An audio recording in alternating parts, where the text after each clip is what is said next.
kami po ng Wednesday Group ay merong isang presentation bilang isang taong anibersaryo ng paglilingkod sa Presinto 2 ng Masambong, Quezon City. Ngayon po ay isang taon na namin nakapaglilingkod sa presinto na yon. May nakilala si Sister Lisa na naglilingkod sa presinto na yon, kaya tayo ay nakapasok sa Presinto 2 upang maghayag ng magandang balita. As of now, sa kapanahunan ngayon, ay nakapaglingkod na kami mula pa noon hanggang ngayong November 12, ay nakapaglingkod na kami sa 1,107 tao ang nakarinig na ng magandang balita sa Presinto 2 ng Masambong.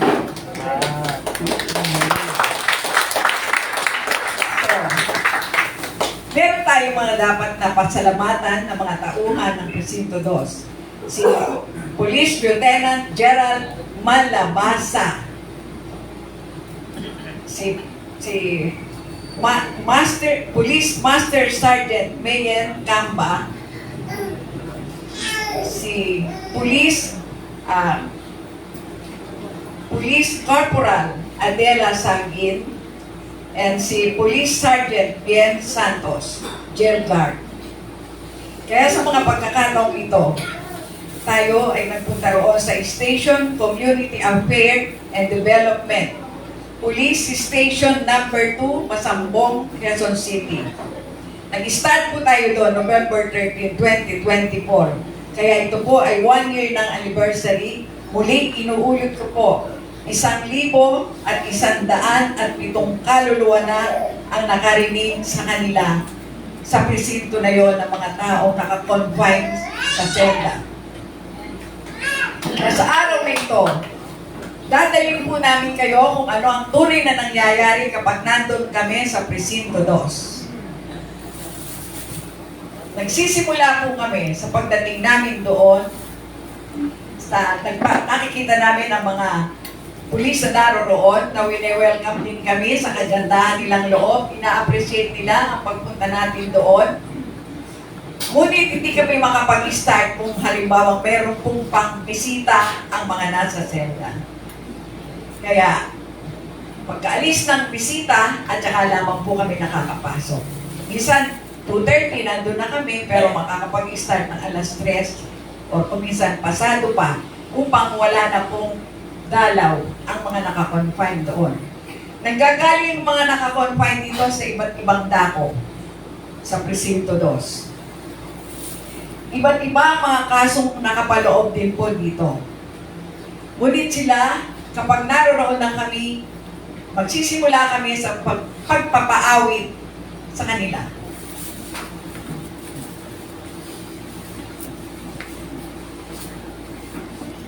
Inaniyahan po silang tumayo upang sila ay makasama sa pag-awit bago mag-umpisa ang paghatid ng magandang balita. Ako'y magpupuri sa Panginoon. Ako'y magpupuri sa Panginoon. Ako'y magpupuri sa Panginoon. Purihin natin ang Panginoon. Pagkatapos po ng pag-awit, sila ay makikinig ng mensahe mula sa Panginoon. Mula po ito, babasahin po ng tagapaglingkod sa Biblia.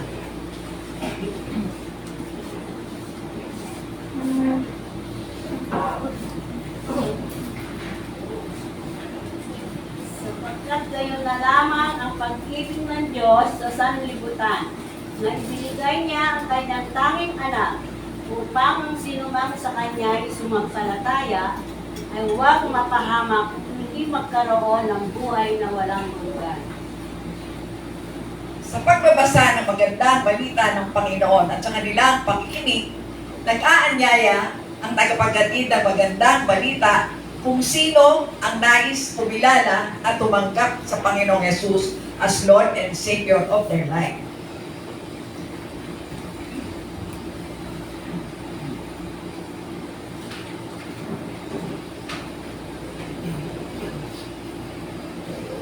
Karamihan po sa nakatira na magandang balita, umiiyak sila. Karamihan po doon. Alam nila na sinasabi namin na hindi permanente ang selda na kinalalagyan nila.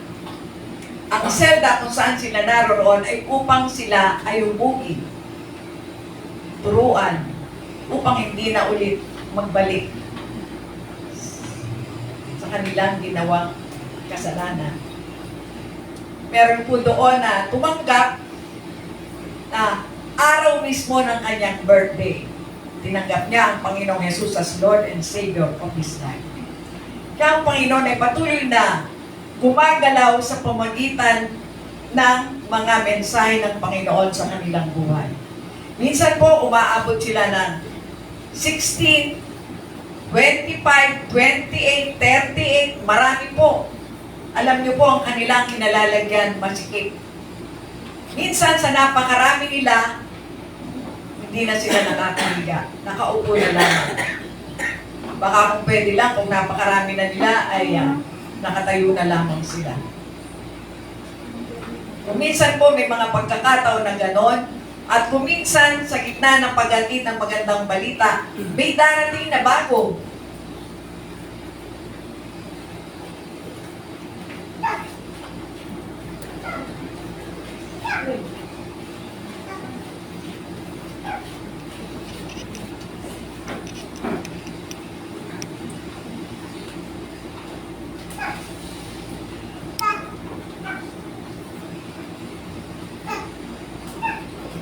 Sa pagdating ng bago na yan, panibagong simula sa kanyang buhay na mapasama sa isang selda na kinabibilangan ng iba niyang mga kasama. Ganito po ang tanawin na makikita ninyo. Na pagpasok pa lamang, lalo na po kung maraming-marami sila, at kulong ang selda na kanilang kinalalagyan, siyempre po, yung amoy ng tao, hindi po makakawala sa bawat isa sa inyo. Pero ang mga manggagawa natin, tinawag ng Panginoon sa isang misyon, kung saan hindi tayo namimili kung sino ang babahagi na natin ng magandang balita. Naroroon at tahimik sila na sumusunod sa alituntunin ng ibinigay ng Panginoon. Pinili ang mga tao ito upang sila ay gamitin ng Panginoon sa isang particular na gawain, ang makapaglingkod sa mga taong nasa selda at nakakulong. Kaya sa lahat ng pagkakataon, sila natapos na tumanggap sa Panginoon bilang Panginoon at sariling tagapagligtas, ay nagpapasalamat sila. Thank you, Lord, for saving my soul. Thank you, Lord, for making me whole. Thank you, Lord, for giving to me thy great salvation story and free.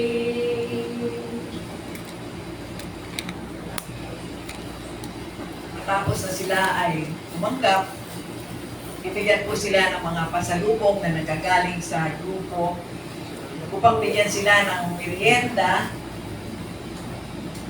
Ito po ay malaking bagay para sa kanila. Dahil kung minsan po, ang mga manggagaling na pagkain nila, lalo na po yung mga walang parientes dito na malapit, wala po silang pagkain. Kung walang magdodonate ng bigas o ng iba pa nilang pangangailangan, wala po silang maaasahan.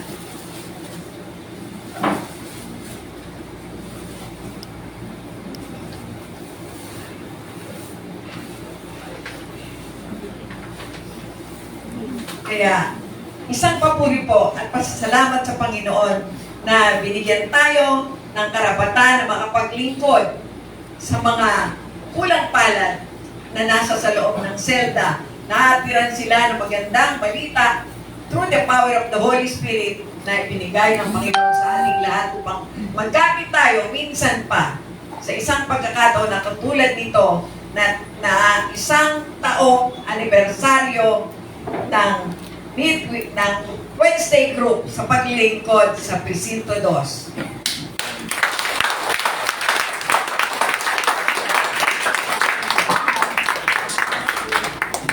This is the day, this is the day that the Lord has made, that the Lord has made. We will rejoice and be glad in it, and be glad in it. For this is the day that the Lord has made. We will rejoice and be glad in it. This is the day that the Lord has made.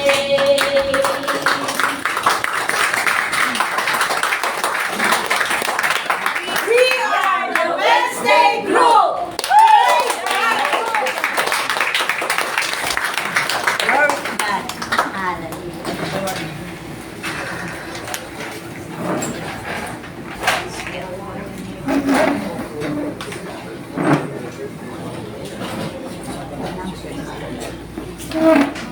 Okay, ating pong nasaksihan yung kanila pong ginagawa tuwing Wednesday. Ayan po. Okay, sila po yung member na bumubuo ng Wednesday. Sila po yung mga humahayo niya sa Presinto 2. Kaya po ba natin yan? Tuloy natin.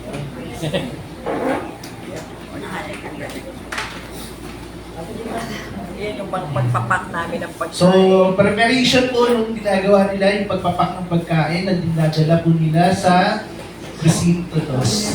Yan. Yan po sila.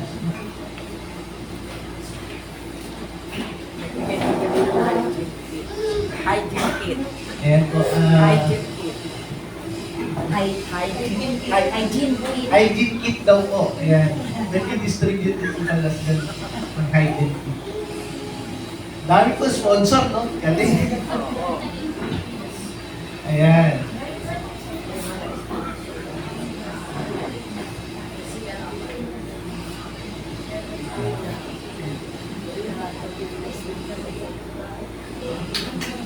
Kami na yan.